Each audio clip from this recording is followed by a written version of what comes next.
Well, here we are. Something's rotten. Well, we live in a time where fresh is good. Fresh faces, fresh ideas. Everything has to be fresh.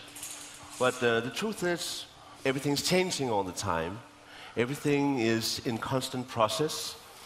And especially in food, something is always happening. And if you go around the world now and you see any restaurant, you wouldn't be able to see a menu without the word fermentation in it. That is the hot topic in the food world, and there's many reasons for that. But maybe before we go into all that, maybe you, Sandor, would be able to explain to us in short, what is fermentation? Well, fermentation is nothing new. People have been eating and drinking products of fermentation for at least 10,000 years, and I'll bet that most of you have already had fermented foods and beverages today. So how many people here would say that they have already had some fermented food or beverage in this day? Okay, I see just a few hands. Okay, so that means that you had no coffee this morning. That means that you ate no bread and no cheese. So just with those additions, how many of you would say that you've had something fermented today? Okay, so, I mean, almost everyone in almost every part of the world eats and drinks products of fermentation every day. What fermentation is the transformative action of microorganisms. And what we now understand is that all of the plants and all of the animal products that make up our food are populated by elaborate communities of microorganisms. And nothing stays fresh. The transformative action of microorganisms always begins to transform the food, and sometimes we discover that in the back of the refrigerator when we clean it. And that is what we might call rotten or spoiled food, and we reserve the word fermentation to describe intentional or desirable microbial transformations. But either way, there is a certain inevitability to the microbial transformation of our food, and culinary traditions in every part of the world have learned how to work with that so as to derive practical benefits, including alcohol, including food preservation, including improved digestibility, and perhaps most importantly, compelling flavor. Yes. That was in short. So why do you think it's such a hot topic now? Why do you think that people find it suddenly so interesting that things might not be only fresh, but actually is changing, that the rottenness is also something that's worth talking about? You know, I can't hear a word you're saying. Oh, that's not too good. There's something going on, I don't know, but I'll just answer the question that I would like to answer, because I can't hear you. Okay. Okay? Then maybe you just talk. It's true. The thing about fermentation in my mind is that it's really, really interesting and beautiful, because it shows what humankind can do. I mean, all this has evolved slowly over thousands of years, and it has countless fathers and mothers. It's not like this was invented. It's all a question of serendipity, I think it's called, that you are able to watch something, you see something, and then you acknowledge what it is. A transformation, as you say. And then, in the beginning, it will be a matter of survival. But over the years, what happens is that what is actually, famine food, things to get you through the winter or the dry season, it evolves into something that is highly sophisticated, something that is beautiful, and all the food you can buy in any gourmet store in the world is probably fermented in some way, either just dried or in evolved. And this is what I really like about it, is that it says a lot about the human mind. Thank you. Hello. Yeah, that was so nice. No, it tells about us as as humankind that we really want to refine things. We want to make them more beautiful, more edible, more nutritious, and more nice, more yummy. And it's not over. I mean, everybody's starting to make more yummy food all the time, along with what is really bringing on this whole fermentation craze at the minute. The other kind of people, the ones that we do not want to mix with, the ones that we do not like, who are making all this really shitty food that most people have to eat because that's what they can buy, because they don't know any better. But I would just like to make one point. I mean, this idea that fermentation is suddenly popular, I mean, maybe people are becoming more aware of fermentation. They're thinking about it more, seeking out products of fermentation. But, many of the most basic everyday foods that people eat are fermented. I mean, when did bread suddenly become popular? Did cheese suddenly become popular? Did beer suddenly become popular? I mean, the products of fermentation have had enduring popularity throughout history. And, maybe what's new is that there's a growing awareness of food and a growing curiosity about how food is prepared. But I mean, the fact about fermentation is, if 100 years ago, 200 years ago, everybody would be aware of it because it was being practiced either in their household or at least in their community. And we've just been through, basically a century of people becoming more and more distanced from their food and how it's produced. And so, fermentation has become something of, a mystery that's practiced in faraway places. And, as a result of that, I think that, people have, come to imagine that there's something really difficult about fermentation, or that, you need a specialized laboratory, or you need very specialized equipment. But, really, these are just, incredibly simple practices. And most of what I do in my work is just showing people the ridiculous simplicity of fermentation, and often just people can't believe how simple and straightforward it is. So why do you think that's such a topic now? What does it tell us? I mean, where does that come from now? Why well, not? I mean, personally, I think that there are two reasons. I mean, after this whole sort of 20th century trend of, people embracing convenience and one-stop shopping and prepared food, we have developed a critique of that, and people are recognizing that, the food that comes out of this system of food mass production is, nutritionally diminished, doesn't taste so good, is environmentally destructive. And people are just desiring to be more connected to their food and wanting to understand how it's produced and where it comes from. And once you start asking questions like this about your food, fermentation is an inevitable part of the answer. And then the second reason is that, microorganisms were really first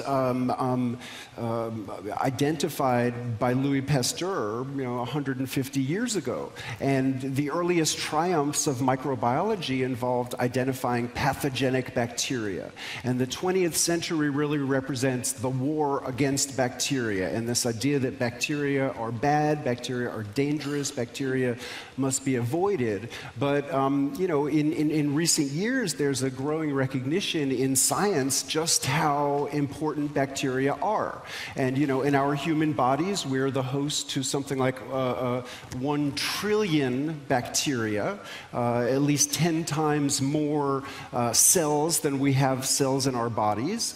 And, these bacteria are involved in, every aspect of our functioning and our physiology as we are learning, and we are not unique in this regard. I mean, the cabbage and and the radish, you know, and the cow producing the milk, you know, are just as dependent upon bacteria. And, you know, I would say that there's just a heightened awareness of bacteria and the importance of bacteria, and an interest in restoring the biodiversity in our bodies, which has been diminished by antibiotic drugs, antibacterial cleansing products, and chlorinated water.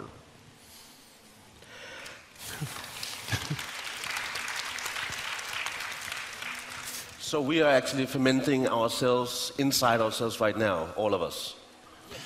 We are. Well, I mean, I would say there's a little bit of nuance to that. I mean, there is fermentation going on inside of us all the time. You know, the bacteria in our intestines are not fermenting us, because they can't ferment things that are still alive. Oh, thank you. But they certainly are, you know, digesting what passes through us and enabling us to get nutrients out of our food. I think there is a craze, Sandor, no matter what you say. I mean, everybody's making their own kombucha. They didn't do that 5 years ago. Yeah. Yeah. And but in my mind, that of course the reasons that you're saying are so true. But there's one more. That is an overwhelmingly great obsession with health. And it's becoming worse and worse, because this is also a reason that people want to, you know, ground themselves and ferment stuff, that we as a nation or as a country or as Europe, we know so little about food, about nutrition, about how to eat. Most of our food cultures are more or less gone. I mean, the Danish national dish is pizza. I mean, I'm sure pizza and spaghetti bolognese are the two dishes that are eaten the most in Denmark. I mean, that doesn't mean that we don't have a culture, but it's vanishing and it's fading because we are remote from the farms. We live in cities, we don't know very much, and that's also why urban farming is so popular, because people want to recreate this connection. But I'm a little worried about this health thing, because health in eating, in my mind, is that you eat together. You don't make food, you make meals. You eat them together with people.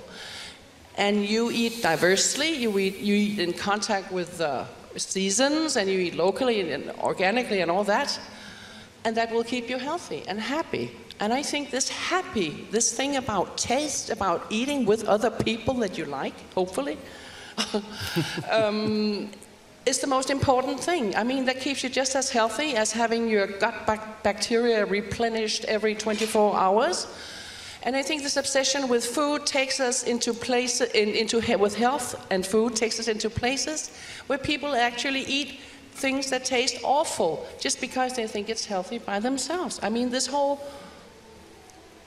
world of food, fermentation is a basic, it's a grounding for the whole thing. But I just think that this, I mean, I have telephone calls and emails about kombucha all the time, all the time. And they're never about the taste, because if you don't take care, kombucha will taste really bad. They're about health. And that makes me worried.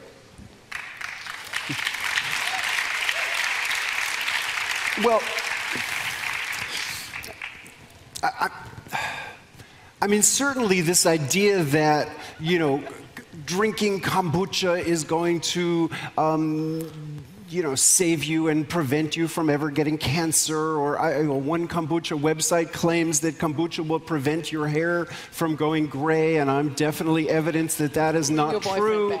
But, you know, the idea that you know, this idea of superfoods and, you know, foods that are like taking a pill that are going to solve all of your problems, you know, is ridiculous, but I don't think, we can dismiss the notion that, food can be powerful medicine, and that, we can take charge of our health by changing the way we eat, and it's possible to eat a diet that is healthier and supportive of good health. But the idea that, you eat sauerkraut, or you eat yogurt, or you drink kombucha, and all of your problems will go away is absurd. And yet, at the same time, there is increasing evidence that you can improve your overall digestion, you can improve your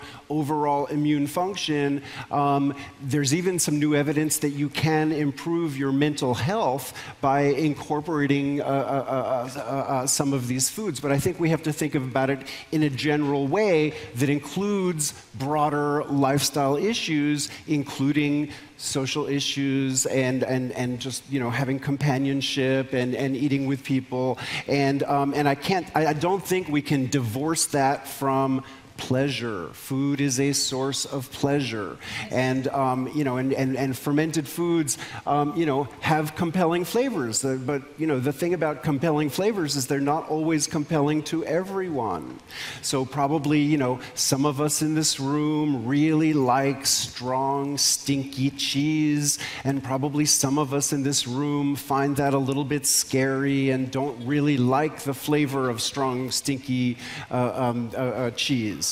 And if we were to go and visit the Arctic and taste the styles of fermented fish that have enabled people to survive in that harsh environment, probably most of us who have not grown up around those smells and those flavors would find them kind of scary. And this is where we get into the issue of rotten. One culture's highest culinary achievement can be another culture's worst nightmare.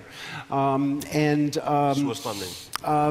there's a high degree of cultural subjectivity to what we find to be delicious. So yes, food is about pleasure, but what specifically will bring us pleasure has a lot to do with what we've grown up with, what we're used to, and in different parts of the world that can be very, very different. But isn't it? We need time to clap. No, but if you regard it as being able to ferment your own stuff is a kind of empowerment. It's a way to get back into cooking your own food, feeding your family, and feeding your gut. I mean, that is really, really interesting. And what I love about it is, first, that most of it tastes really nice. Most of it. But then, again, it's really a democratic thing. Because, it's not rocket science. You need a head of cabbage and a handful of salt, and then you can make your own sauerkraut. If you know some very, very, very easy techniques, and you can go on from that. It's not like most other food fads are really, really expensive, and you have to buy in exotic stuff from all over the world. This can come, you can ferment anything that grows in your garden, anything that you can buy that's locally grown, which is really nice, and it's cheap. Because, it's not like truffles or red wine or something else that's really, is something that will cost you something to be in the good society of being, you can just go ahead. Yeah, no, I definitely think about it in terms of empowerment and, empowering people with simple skills to be able to prepare their own foods. And, it's kind of interesting. The way, I've always loved flavors of fermentation since I was a small kid, but, nobody in my family was making it or anything like that. And what really prompted me to learn how to make sauerkraut and then led into my obsession with all things fermented was that in 1993, I moved from New York City, where I grew up, to rural Tennessee. and I started keeping a garden. And I was such a naive city kid that it never occurred to me that in a garden, all of the cabbage is ready at the same time, or all of the radishes are ready at the same time. And, you know, these are just sort of facts of, you know, the biological world that those of us who, you know, the vast majority of us who grow up in urban areas just have no sense of. So fresh food, yeah, fresh food is great, but, you know, in the real world, there is not a continual supply of fresh food. And there are certain seasons when there's more fresh food than you know what to do with, followed by seasons where there's no fresh food. So, you know, the first year that I had this row of cabbage, I thought to myself, I'd better learn how to make sauerkraut. And, you know, I couldn't believe how simple it was. I made sauerkraut. I've been making sauerkraut ever since. But like, just to give you an example, you know, last week I ate the last of a 200-liter barrel full of radish kraut that I made in November. So, you know, during that period from November until June, when there's really no fresh food available, you know, this was, you know, the fresh vegetables that that we had. And you know, we think of fermentation now as a gourmet art, and you find products of fermentation filling, you know, the stores of the shelves of gourmet food stores. But the underlying importance of them, the historical importance of them, what made them relevant in people's lives for hundreds and thousands of years, were the practical benefits of them. You know, what are you going to do with all of those crops in the autumn at harvest time? And also, what are you going to eat? What are the sources of your, you know, important nutrients going to be during the long winter period when there really are no fresh vegetables? Did you ever, it just occurs to me that in the tropical world, where food is abundant in every season, the only thing they ferment is something to drink? Well, not really. That's not true at all. Enlighten me. Okay, so in the tropical, so one of the most important foods throughout the equatorial regions of the world is cassava. Cassava grows with, in certain soils, notably in West Africa, grows with these high levels of cyanide. And if people were to try to eat unprocessed cassava, it is very, very poisonous. And the way that they make cassava safe to eat is they peel it, chop it up, put it in a vessel, cover it with water, and once it's underwater, that initiates a fermentation that breaks down the cyanide into harmless compounds. So, you know, detoxification is a really important role of fermentation, and all around the world there are examples of different kinds of roots and different kinds of nuts that are, you know, nutritionally important, but they're poisonous without fermentation, and lots of, you know, less dramatic toxins in food, like the oxalic acid that's found in rhubarb gets broken down by fermentation.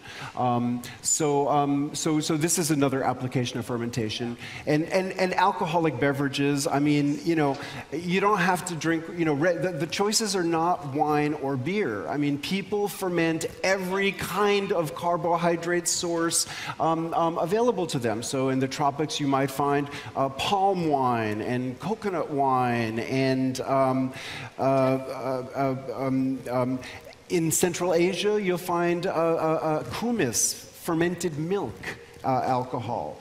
So, you know, any kind of carbohydrate that people have access to, they ferment because, you know, people love to alter their consciousness, and, you know, alcohol is unique, and the only way alcohol is ever produced is by fermentation. You know, we might use distillation to concentrate it, but first you have to create it through fermentation. And you can ferment anything, like, you know, any of the wonderful berries that you know, ripen during the summer. You can make wines out of. You know, none of them are quite as straightforward as making wine from grapes, but you know, anything with sugars in it can be fermented.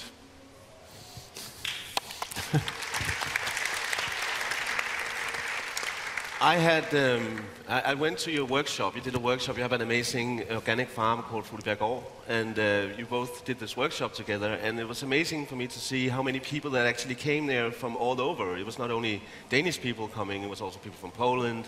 It was people from Sweden. It was like this immense interest. Is it because we are detached from getting your hands dirty and go into it? Because it seemed like what I liked about it was really, really fun. What was the last thing? It was really, really fun to be a part of. I mean, fermenting is fun to do, and it's easy. It is. Well, I mean, cooking is easy, even if it's a preliminary of cooking. Cooking is fun. But I think we've gotten to a place now where some people, a few people, out of this whole big population, actually use a lot of time, a lot of money on cooking because they enjoy eating. Then there's a large part of the population who eat whatever is cheapest. I mean, we can see that from the figures. We are the country. Denmark is the country in the world that uses the least of our income on food, which is about 9%. France, Italy, Germany, they use 25%, and it's in comparable numbers. We use very little, we buy whatever is cheap. But then there's a huge growing part of us that are and I know this is a repetition of what I said before, that eat what we think is healthy. Mm. And I think this is worth talking about because it doesn't make you healthy. What makes you healthy is living a happy life. And a happy life is also to eat something that you actually like to eat. And to choose when to eat, with whom to eat, in what context you want to eat, whether you want to be skinny all your life, whether you want to be fat all your life, whether you have a lot of choices here. And this is one of them, to make your own fermented food. And it's a beautiful thing to do. It's also a beautiful thing to do with other people and to experiment with. And see this as one of the joys of life, to make food for the future. We are so used to not making food for the future. We're so used to eating from every visit to the supermarket to the next, that this is a way to reconnect to the land and what's obvious, the seasons, the produce, but also to reconnect to the joy of cooking.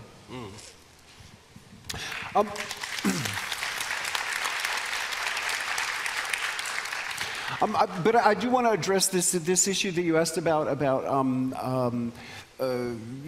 people traveling far, people from different places. I mean, it's really my experience, I call myself a fermentation revivalist because, I'm interested in sort of, helping to revive the skills of fermentation. And I think that, my experience has been, everywhere where I have gone to teach, which, at this point has been on 4 continents and really widespread.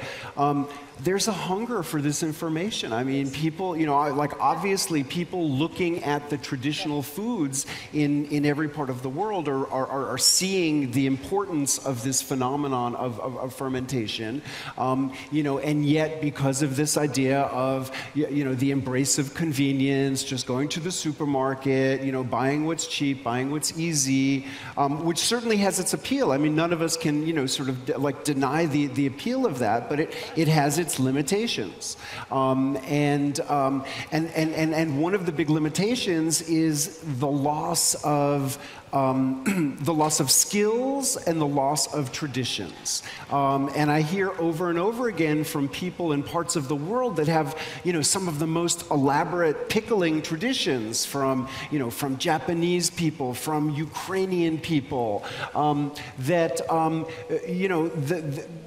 people still like to eat the pickles from the store, but they're just sort of like losing, the cultural information passed passed from generation to generation sort of, lost its continuity during the 20th century somewhere. And sort of people, stopped being interested in learning from their grandparents, how to make the traditional foods. And so, there's a hunger. So, often people don't sort of wake up and realize they're interested in that until it's too late, until that generation that had the information has disappeared. So, I just think of this as, as vital cultural information. And actually, Camilla's very involved in seed saving. And I think that it's very much analogous to seed saving, because in every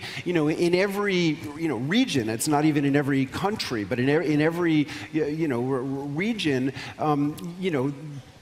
farmers, people growing food, evolved really distinctive, locally adapted varieties of all of the food plants that were successful precisely in a specific environment. And during the 20th century, farmers were really seduced into using these supposedly improved hybrid varieties that, offered maybe improved yields under ideal conditions, but when are conditions ever ideal? So it gives rise to the need for, more irrigation and for chemicals to fight pests, et cetera, et cetera, et cetera.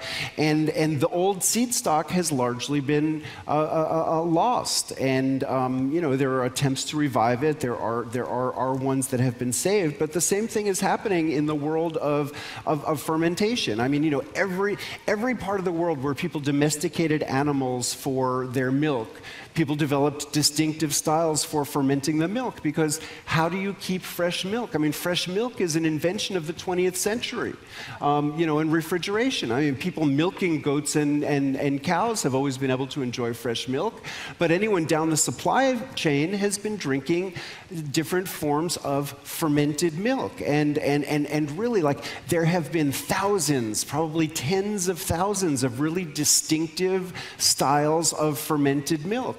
And, I love yogurt, I love kefir, but those are like the two survivors. And really, many traditions of fermenting milk, many of the cultures that people use to ferment the milk, have been lost, like the seeds, like languages. So I really mostly conceive of this as, just important cultural information that we can't afford to lose. What about... Here. But if we want to keep up traditions, we'll have to take the children with us. And what exactly... I was at a IFOM, which is the International Organic Movement lecture some years ago, where I heard an American doctor talking about how children are adapted to the food in the part of the world they are going to live in. What happens is, and they're lost before they're born, but babies in the womb have all over their bodies small receptors of taste, like taste buds, like we have them on our tongue, but when you're in the womb, you have them all over your skin. They can taste the water they're in. And that water, well, it's not water, it's, I don't know what it's called in English, but never mind, you know what I'm talking about. In the womb is floating thousands of micro things that taste and smell, and they can taste and smell through these little taste buds, which means that the mother eats ginger or fermented sauerkraut or kimchi or whatever she's eating.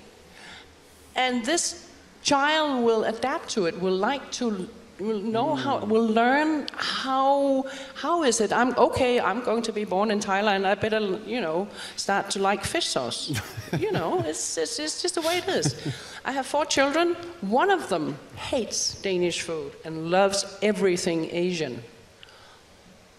I was just thinking what I was eating while he was in my womb. But, it's just, but it's like that. And we have to teach them from the womb, but also after, what is going on here, to broaden their minds, because we all know that love and memory is very, very much connected to taste and smell. Smell, yeah. Yeah, especially. And if we are never experiencing these things while we're small, you know, this tart apple with a very special almond flavor, or the strawberries that are just so good. They're a little more acidic, but they're still much better than any other strawberry. Or this special plum, or this special dried meat that we learn to love while we're small.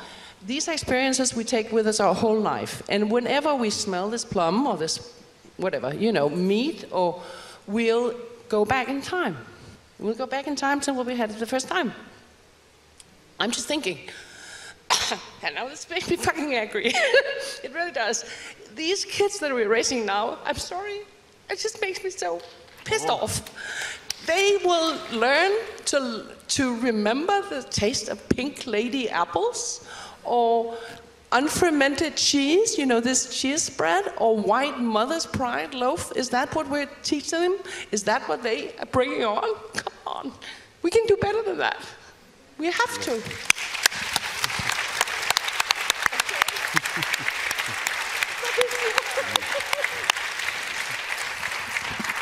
Bad food makes us angry. Sorry about that. That's good. So maybe some questions. Anyone out there have anything they want to talk about with us? Any burning question? Oh, look, someone's got their hand up.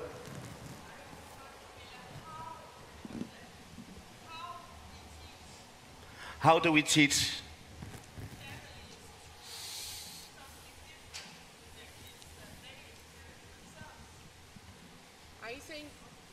I believe that this thing should be taught in school, but school is not everything. I mean, it's really important to support initiatives that go in the right direction. I mean, we all love farm shops, we all love farmers markets, we all love this small farmer making this lovely cheese, but are we buying it? Are we visiting? Are we actually doing this? Is this what we are eating? Or are we just thinking, oh, I love this guy with the long hair and the, you know, pleated whatever, beads all over, that is making this lovely cheese in the countryside somewhere.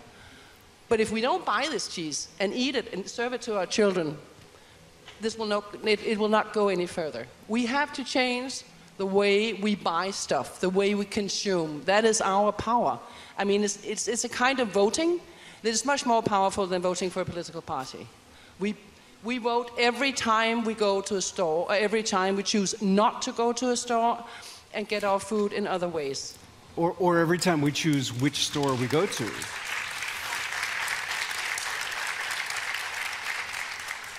And I'm sorry to say that in this country, I know it's different in all kinds of other countries, but in this country, we're more tight with our money than anywhere else. And we're not very familiar with the idea of supporting stuff. We support things that doesn't cost anything, like a vote on Facebook, for instance. But actually voting with our money, with whatever money we have, we don't. We always, a lot of us choose this option that's called, oh, this is far too expensive to live organically. It's far too expensive for me. I'm alone with 2 children. I can't eat. I can't buy this stuff. It's not true. If you know how to cook, you can eat from a very, very low budget. But you have to learn how to cook. And that, ask your mothers, ask your grandmothers, ask your grandfathers, or ask Sandor. You know, they'll teach you how to cook. Okay? Did several books on it.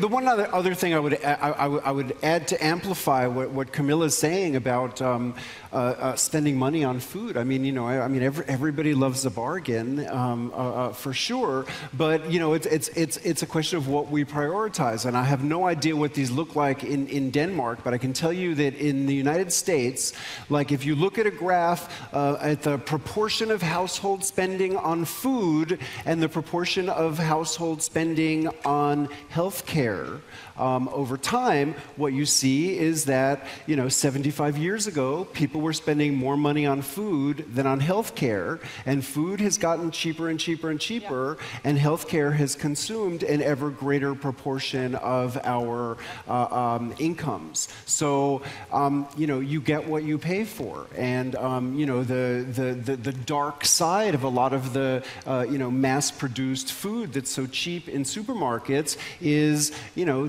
the chemicals that are used in it, and we're eating the residue of it, the nutritional bankruptcy of it, and that's resulting in all of these diseases that, the healthcare system is, sort of happy to have more users and,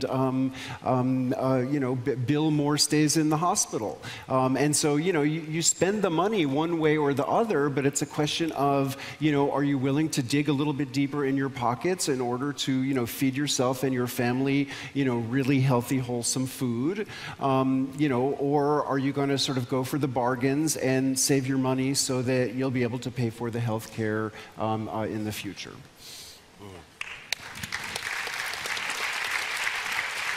But Camilla, jumping back to what you said before, that people need to cook again and they need to get their hands dirty, they need to get into it, and they need to take responsibility of what they're eating. But you said the other day, and I was just thinking about it, that you hate cookbooks. Yes. What's wrong with cookbooks? It doesn't count. No, the thing is that we have all seen people cooking. Even if you are not cooking ourselves, we've seen people cooking. We have basic skills. Most of us know how to make basic stuff, like cooking rice or boiling potatoes or making potato mash or tomato sauce or whatever. The second you open a cookbook and you actually are going to follow a recipe, you forget everything you know. They think, this must be a very special tomato sauce that is completely differently made than any tomato sauce I've ever encountered, And that is so much bullshit. You can make, if you know, 20 different basic methods of preparing vegetables, meat, fish, whatever, and you can bake a bread, you can make anything. You don't need all these recipes. They make you stupid. They make you forget the knowledge that everybody has. And if you really do not have this knowledge, turn to somebody who knows and they'll show you, because you cook not with your brain. You cook with your nose, you cook with your hands, you cook with your ears also, with your mouth. You cook with everything but, the obvious intelligence. You use other kinds of intelligence.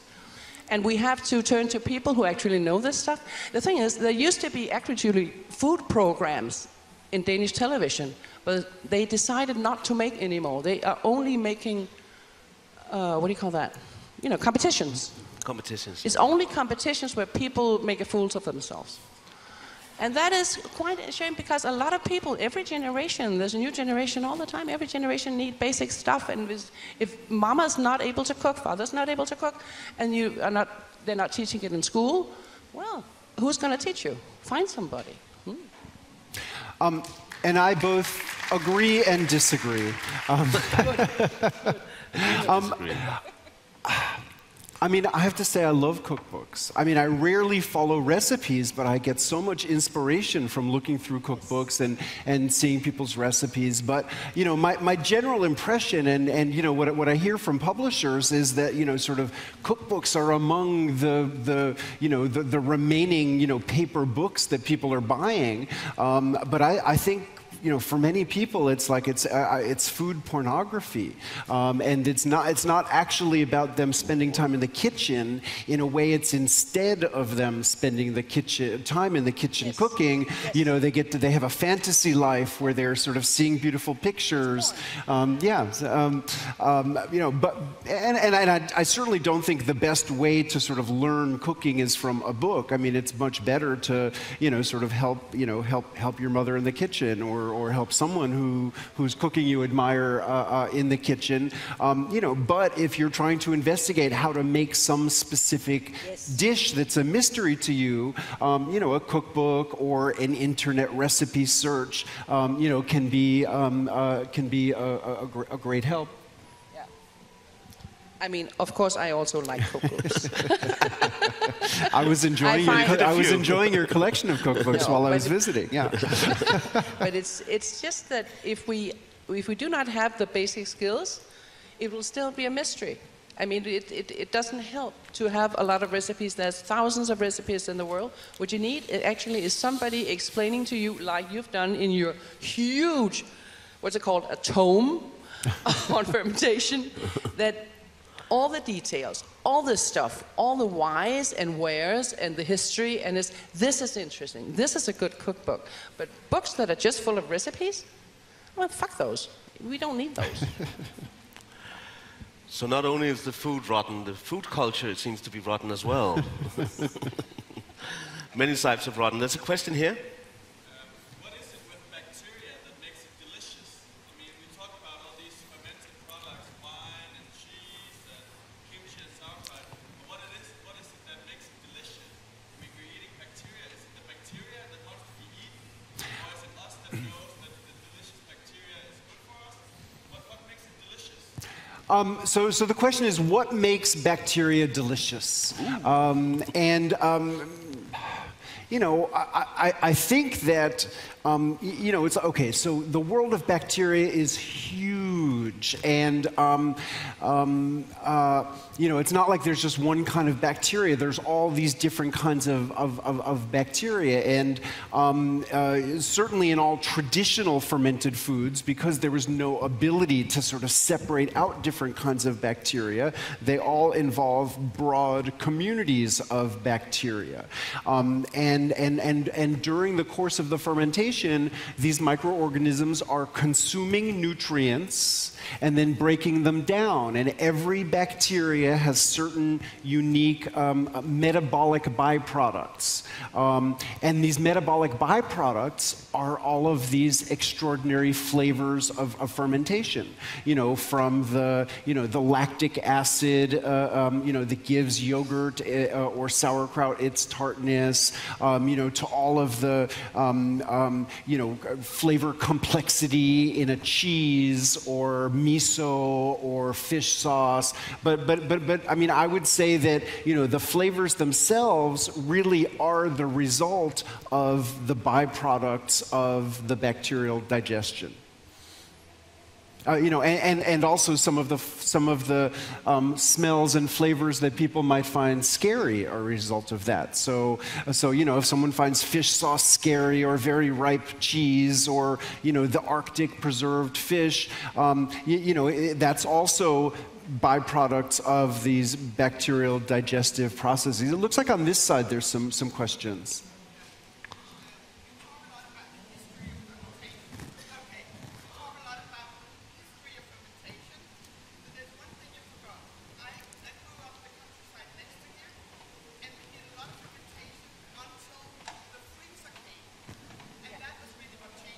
Freezer, yeah. Yeah, sure. So you know, the very excellent point is that, you know, the freezer, the refrigerator, made fermentation less relevant to people's lives because they had this very easy way of preserving food, and I think that's absolutely true. And you know, but I think it's important to recognize that, you know, even in 2016, you know, most of the households on planet Earth do not have a refrigerator.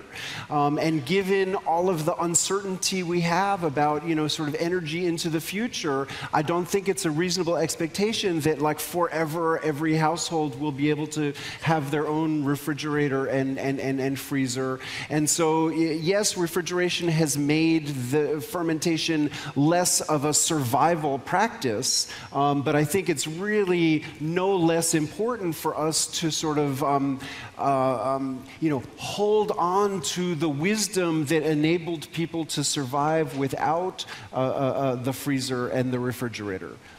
Also, because it's the only form of preservation that makes food worse. I mean, it doesn't give it some kind of flavor, some kind of more nutritious way that actually makes it bad. There's nothing except ice cream that really improves in a freezer, really.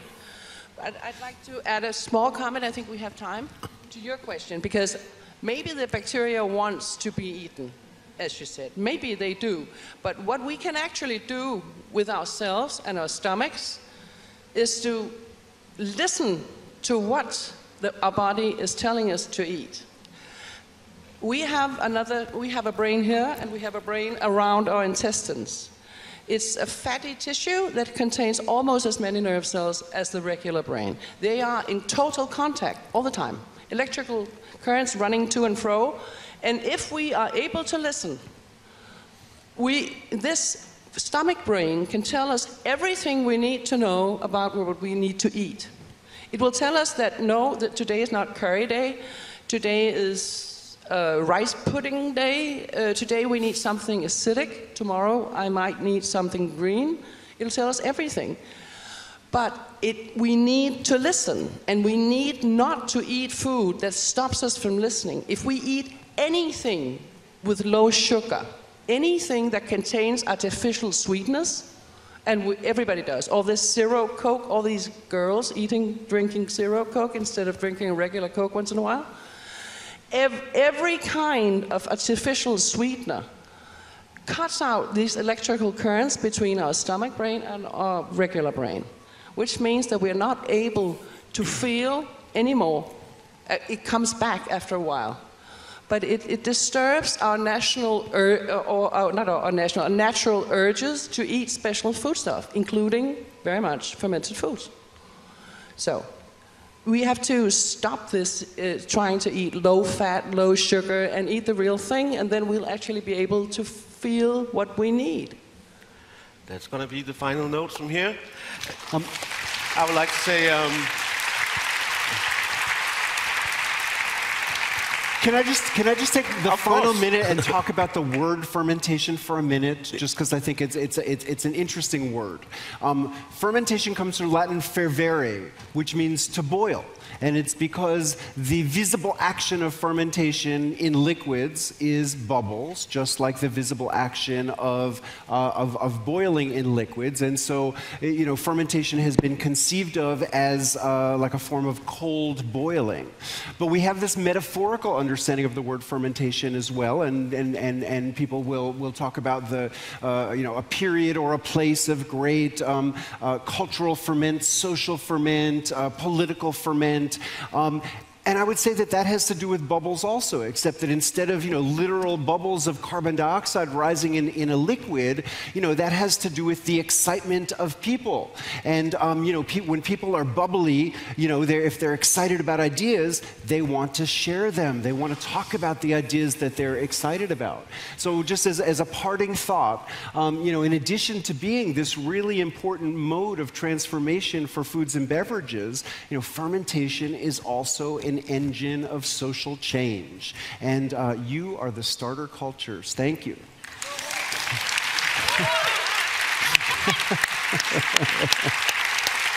Camilla Plum, Sandor Katz, throw away your freezer, start cooking.